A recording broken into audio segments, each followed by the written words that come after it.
पहलगाम की वादियां। सुबह तक यहाँ हजारों सैलानी थे, हंसी, तस्वीरें, झूले और परिवारों की खुशियां। लेकिन दोपहर ढलते ही सब बदल गया। जन्नत मानी जाने वाली इस धरती पर अचानक गोलियों की गूंज सुनाई दी। कुछ ही मिनटों में हंसी चीखों में बदल गई, खुशियां मातम में, और कई मासूम जिंदगियां हमेशा के लिए थम गईं। उस दिन पहलगाम ने देखा कैसे जन्नत भी एक पल में दहशत का मैदान बन सकती है। तेरी जमीन से हम सर उठा के चले, हमें हंस के विदा करना। लाल है हम तेरे याद कर, तालियां तालियां। बोलता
and this is Wing Commander Bhumika Singh और हम आज आपको जानकारी देंगे ऑपरेशन सिंदूर के बारे में।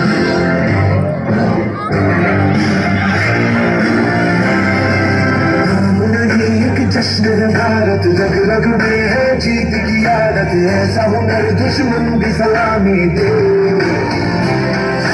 तू सूरज हम तेरे उजाले, तुझसे जुदा नहीं होने वाले, आखिर तक हम सफर दिखाएंगे। जय हिंद नस में है, अंबाजी फिर बस में है, इंसान के हिंदुस्तान होंगे। सलाम सलाम सलाम सलाम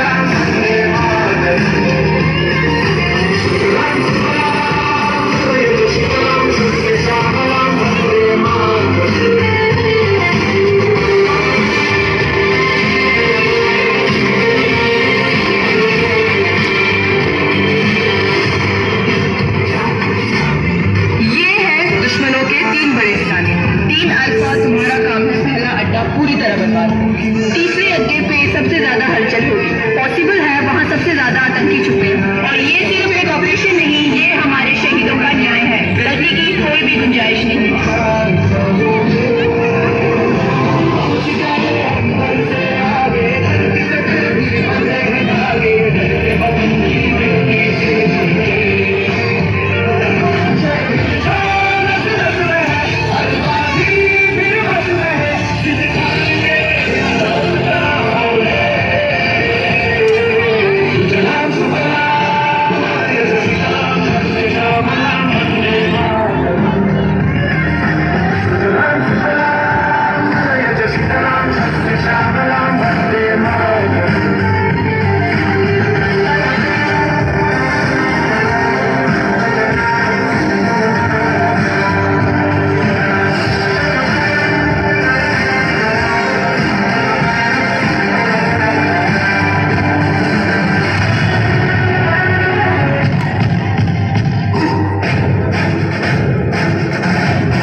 मैं कर्नल सोफिया कुरैशी और मेरे साथ विंग कमांडर व्योमिका सिंह आज आपको ऑपरेशन सिंदूर के बारे में जानकारी देंगे। इस कार्रवाई में 9 टेररिस्ट कैंप्स को टारगेट किया गया और पूरी तरह से इसे बर्बाद किया गया। Operation Sindoor was launched by Indian Armed Forces to deliver justice to the victims of Pahalgam terror attack and their families. सटीक योजना और कड़े इरादों के बाद ऑपरेशन सिंदूर सफल रहा, जहां भारतीय वायुसेना ने पाकिस्तान में छिपे आतंकियों के अनगिनत ठिकाने बर्बाद कर दिए। 22 अप्रैल पहलगाम हमले का बदला पूरा हुआ, लेकिन ये तो सिर्फ एक तरफ की कहानी थी। दूसरी तरफ की कहानी उसी रात ठीक रात के 1 बजे शुरू हुई। ये है दुश्मनों के 3 बड़े ठिकाने। 3 अल्फा तुम्हारा काम है पहला अड्डा पूरी तरह बर्बाद करना। तीसरे अड्डे पे सबसे ज्यादा हलचल होगी। पॉसिबल है वहाँ सबसे ज्यादा आतंकी छुपे हैं। और ये सिर्फ एक ऑपरेशन नहीं, ये हमारे शहीदों का न्याय है। गलती की कोई भी गुंजाइश नहीं है।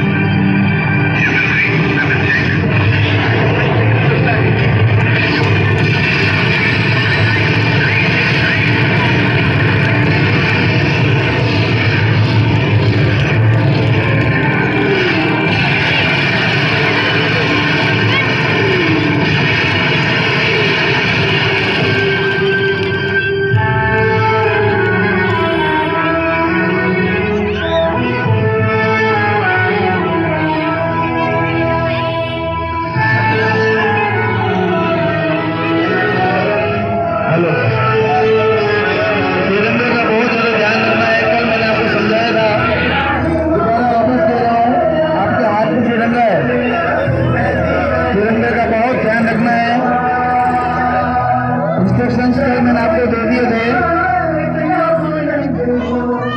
तिरंगे का बहुत ज्यादा ध्यान रखना है। बहुत बढ़िया, जोरदार क्लैपिंग एक बार।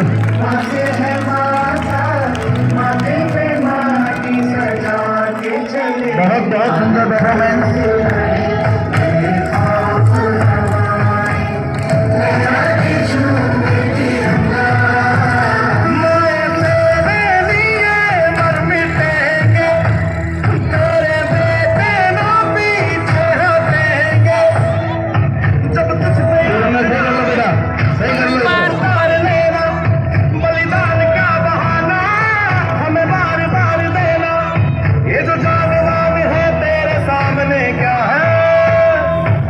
शुक्रवीर ही प्राण दान देता है। माँ से है माटी, माँ से है माथा, माथे पे माटी सजा के चले।